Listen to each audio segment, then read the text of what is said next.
Hey guys, what's going on? The true EVDF 951 here, guys, bringing you some actually Black Ops 2 Uprising DLC breakdown on Mob of the Dead, guys. Alright guys, so today, before this video, should be some screenshots of the video, and the link should come up right now. I recommend you to watch the gameplay before you watch this. So, yeah, it should have been some screenshots that should have came up for this video. And first of all, what I would like to talk about today is escape plan. And here's a picture.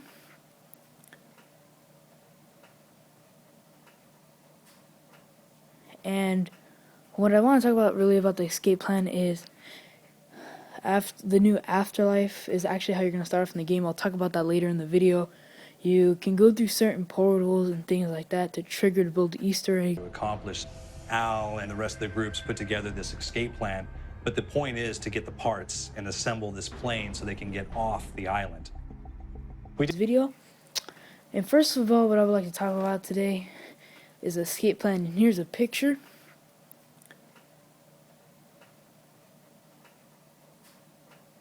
And what I want to talk about really about the escape plan is the new afterlife is actually how you're going to start from the game. I'll talk about that later in the video. You can go through certain portals and things like that to trigger to build the Easter egg. In the picture of the map, if you want to see different, go on Google Images, look and zoom in on the pictures. You can build an actual plane to escape the Alcatraz Island. They say you land on the Golden Gate Bridge, but really, who knows until the map comes out. And you can actually build a plane and escape the bridge. It says something about escape through the portals, get the warrant's key, something like that, guys. Here's another screenshot, really interesting.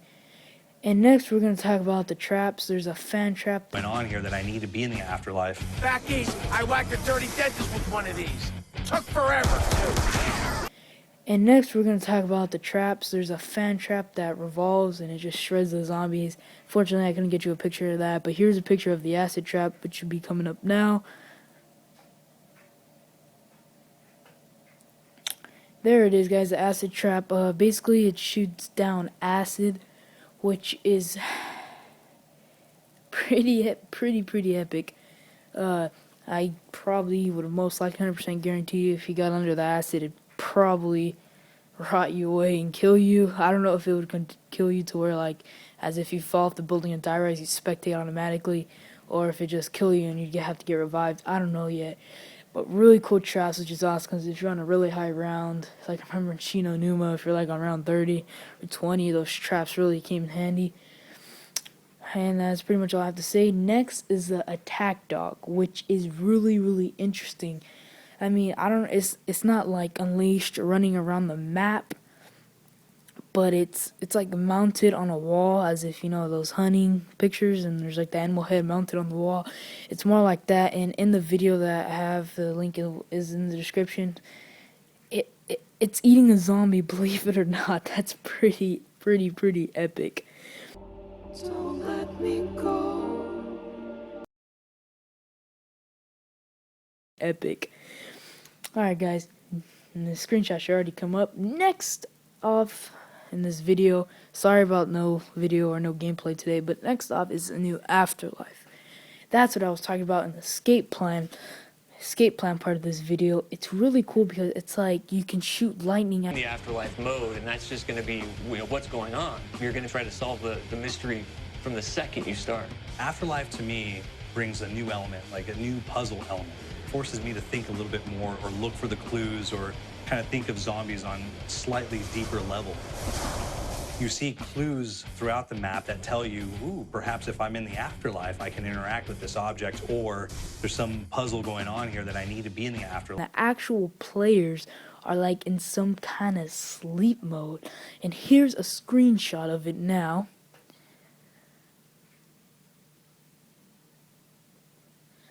And it's pretty epic. Yeah, you can interact with some things that you can't when you're an actual human, which is pretty cool. So yeah, that's pretty much it. And you know, I think it looks like you can turn on perks if you do that. And now the big bad wolf, the big boss, here he is. Here should be a screenshot. Zombie, one big zombie that's going to come through and wreak havoc on your life. He'll lock down the perk machine, he'll close down the box, so you have to pay to get that open again. So you don't want him to interfere with your process. Now's a good time to pick a fight. It's a fun challenge. It keeps things moving forward. Also, but yeah, that's pretty much it about the boss. But it looks like he could be a pain in the butt, which is a bad thing. Next, the warrant picture will be coming up now.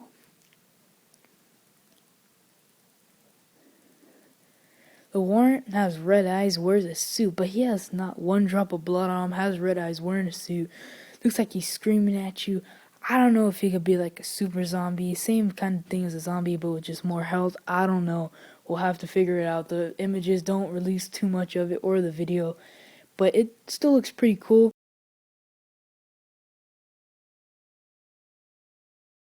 But yeah, guys, next thing on this topic of this video today is the new Electric Cherry, which is a new perk. Epic. Can't wait to get my hands on it. Whew, wow. Okay, so basically what it does, here's a picture of the perk machine, if you haven't seen it in the beginning of the video.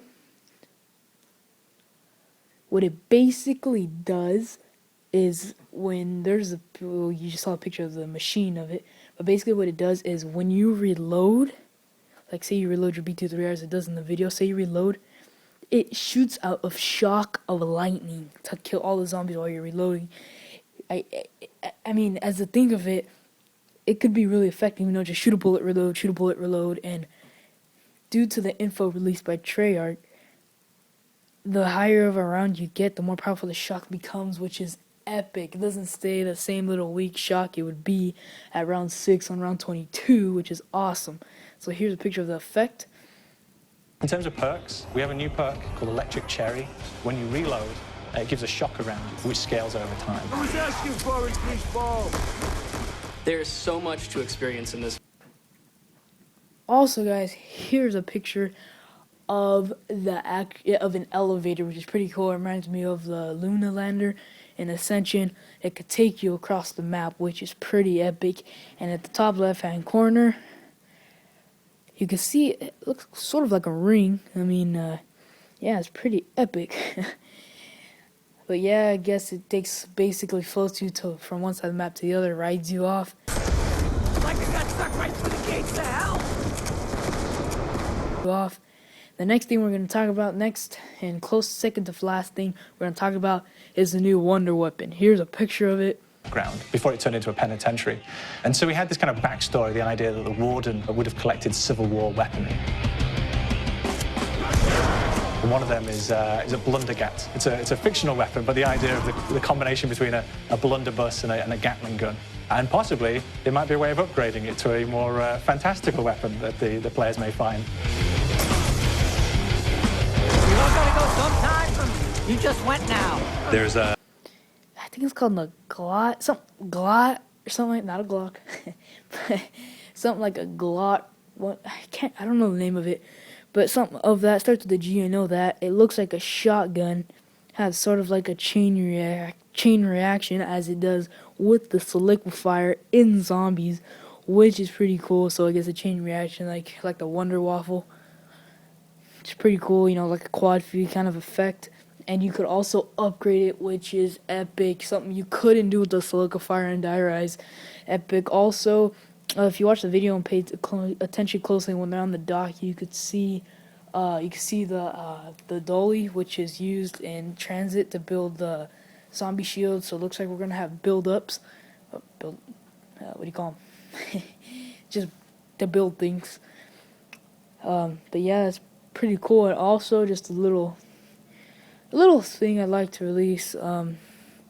Here coming up should be a picture of the leaderboards and Grief, which is pretty cool. They're gonna have Grief. It's pretty epic. Didn't have it in Dire-Eyes, unfortunately, but I could tell why. That'd be really hard. But yeah, guys, that's it for this video. Like, comment, subscribe, and actually here should be the video of it, of the actual gameplay. I'd rather encourage you to click the link in the description, but whatever you want to do, But yeah, guys, True DF941 signing out. Like, comment, subscribe. If we get hit 5 likes, that'd be epic. And just like to thanks for all the support so far. I've never really told you guys that. 130 subscribers, epic. 130. I remember when I was at 6 and I'd like have like a party because I got 2 views. Long time ago. But yeah, guys, like, comment, subscribe, and here should be the video of the actual gameplay of Alcatraz, Mob of the Dead. And I'll see you guys later. Peace out, guys.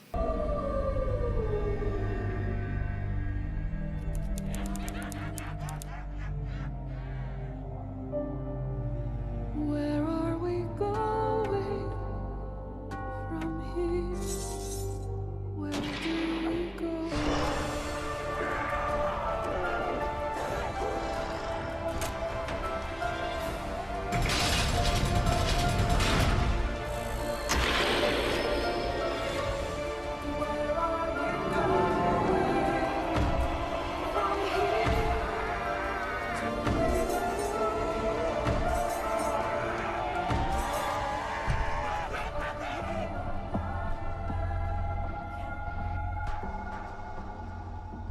It was a challenge to try and capture something as iconic as Alcatraz.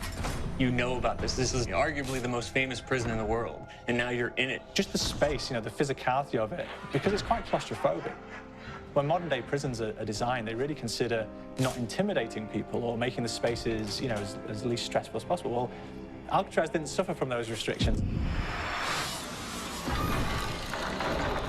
They did the research, they went out, studied Alcatraz, not just from books or internet. They were actually there to feel the environment, so it really sets a mood that gets you a little spooked. Well, we kind of started with the base layout of Alcatraz. The entire island we ended up roughing out in kind of a white box form, and then figuring out what play spaces we wanted to use out of that, what would be the most interesting areas to play in, and the connections between spaces, and spaces that the public doesn't necessarily get to go into. We really did a lot of pushing to really enhance that psychological horror aspect that we're really looking for. And this is a really good opportunity to really tell something special. Like I got stuck right through the gates to hell! This time around, I feel like it's been identified that there are these side missions that you're going to go out and try to accomplish. Al and the rest of the groups put together this escape plan, but the point is to get the parts and assemble this plane so they can get off the island. We did something new for the first time. We have actually contextual music that goes off. So that's a first for zombies. And it's all based around this horror thriller aspect. Every location will have a specific stinger that you hear when you find it, when you discover it, when you start unraveling the story. We start building on the music that you're hearing, and it's really enhancing that experience and going along with it in parallel.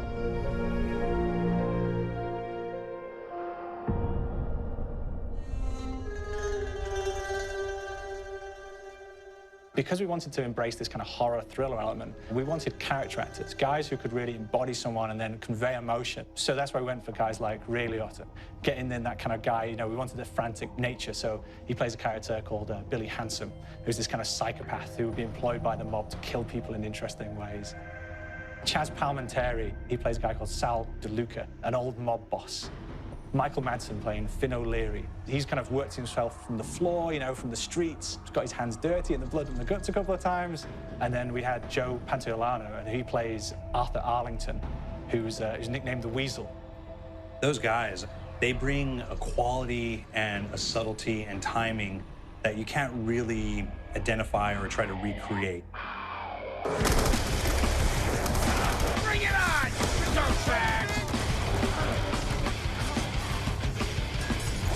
You start off in the afterlife mode, and that's just going to be, you know, what's going on. You're going to try to solve the mystery from the second you start. Afterlife, to me, brings a new element, like a new puzzle element. It forces me to think a little bit more or look for the clues or kind of think of zombies on a slightly deeper level. You see clues throughout the map that tell you, ooh, perhaps if I'm in the afterlife, I can interact with this object, or there's some puzzle going on here that I need to be in the afterlife. Back east, I whacked a dirty dentist with one of these. Took forever, too. Alcatraz has a Civil War kind of fort background before it turned into a penitentiary. And so we had this kind of backstory, the idea that the warden would have collected Civil War weaponry. And one of them is a blundergat. It's a fictional weapon, but the idea of the combination between a blunderbuss and a Gatling gun. And possibly, there might be a way of upgrading it to a more fantastical weapon that the players may find. You all gotta go sometime from you just went now. There's one main zombie, one big zombie that's going to come through and wreak havoc on your life. He'll lock down the perk machine, he'll close down the box, so you have to pay to get that open again. So you don't want him to interfere with your process. Now's a good time to pick a fight. It's a fun challenge. It keeps things moving forward. In terms of perks, we have a new perk called Electric Cherry. When you reload, it gives a shock around, which scales over time. I was asking for it, ball. There is so much to experience in this map. Every time I play it, there's a new tactic to take, a new experience, a new objective to go for. But there's also this layer of things that we aren't exactly exposing to the players right off the bat and will need to be discovered. Don't let me go. Is it the calling we hear? We've got the undead in there, we've got these historical elements, and these fantastic actors all seem to be with peace with each other in this kind of same world. So it's magical, and our team is incredibly excited by it. Is it the